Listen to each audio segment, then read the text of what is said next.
the head brewer at the Drydock Brewing Company.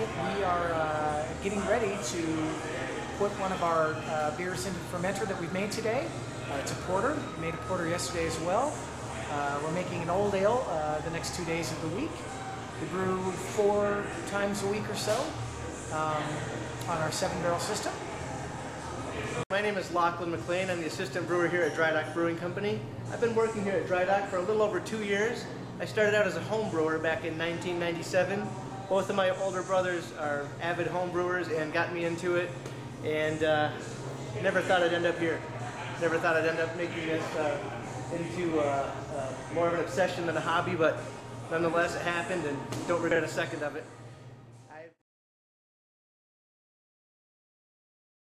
To make a porter, it'll all start with crushed grain in the middle. We have to add hot water of a certain temperature and volume to make sure we hit the right temperature in the mash, and that's what we're doing right now. We're just waiting for our water to heat up and get the right volume of it, and then we will crush them all, add the water to it, and start the brew day.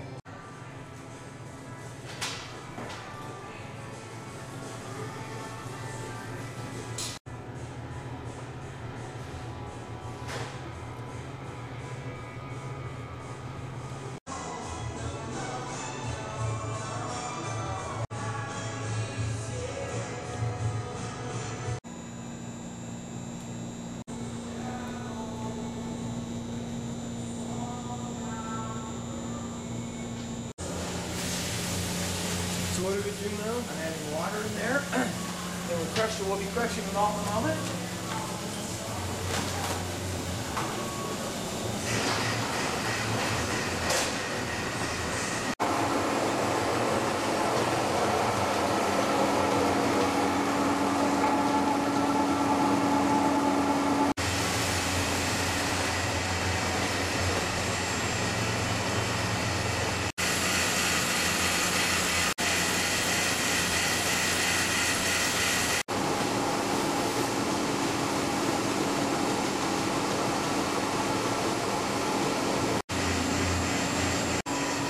At 153 degrees, we're pretty close. Almost all the malt is in the mash time. Almost all the water is in there too. Hopefully we run out at the same time. We're getting very, very close. The mill emptying. So how long is this process? It takes about 15 minutes to do, and then we'll rest in there. Depends on the beer. This one only half of an hour. Some mashing regimes are a lot more complicated. They have multiple temperature rests. Some even get decocted where you boil a portion of the grain. This one's fairly simple, English style beers usually are, and it's only got a half an hour of a rest before we start separating the solids from the liquid. Our next step after the mash is complete is to move the mash over here to the lauter tun. The lauter tun has these screen plates in the bottom, which will act as a filter to keep the grain husks behind and run off just the sweet liquor. These screen plates in the bottom are tight enough that they'll leave most of that behind. However, we also want to recirculate the mash until we get a nice clear runoff. I'm going to turn on the kettle. I'm going to stir the mash up so that we have an even mixture of grain and sweet liquor, or the stuff that we're going to boil down eventually into beer. If we started to pump that over to our lauter tun now, it would be very thick and grainy on the bottom and a little thinner on the top because the grain is settled due to the weight. We're going to stir it up now and then pump it over to the lauter tun where we'll recirculate it and then run it off into the kettle. I'm going to pump some water, that foundation water I told you about, into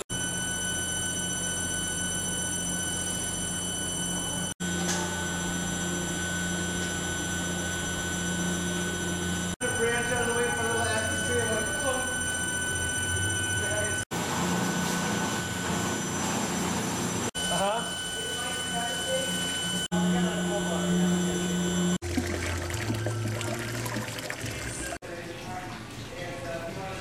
We've run off all of that sweet liquor into the kettle and now we're boiling it. We've run off all the sweet liquor into the boil kettle, which you saw behind you a moment ago. Now we're boiling it. We'll add hops at various intervals to add bittering and flavor compounds to the beer. In this vessel, where we once had all of the grain and the sweet liquor, you'll see it's now just dried grain. All of the liquid is in the kettle. All the solids have been left behind. The grain husks and some proteins, things like that. All right, this is our first hop charge at 60 minutes.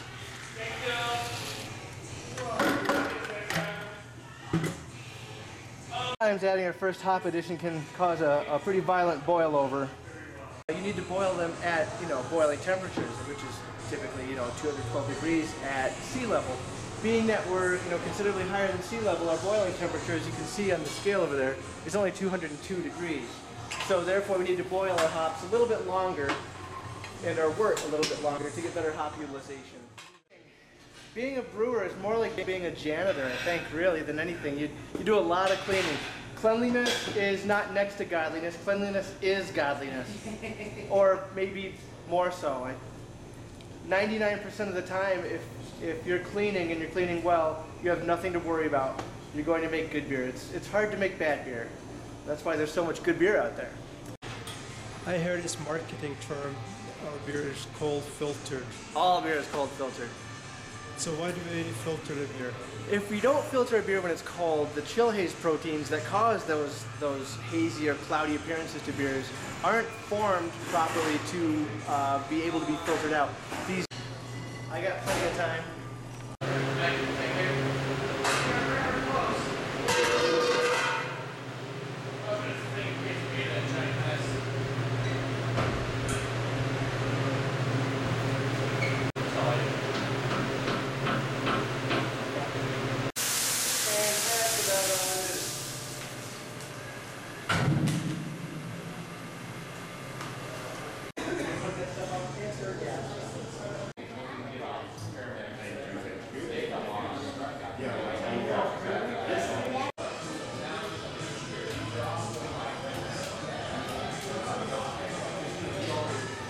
Alright, so we're getting ready to take boiling wort, cool it down to about room temperature, and put it in the fermenter with the yeast where they will turn sugary water solution of wort into beer.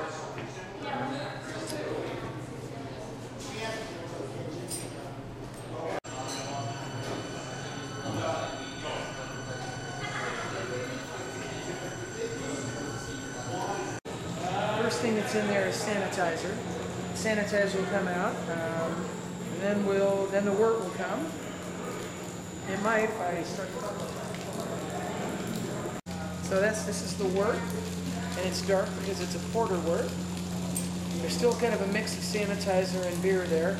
You'll see it start turning darker like that, and that's the beer. I'm taking a sample of it to measure the sugar content in there. Every beer starts at a certain sugar content, which determines how alcoholic it'll eventually be.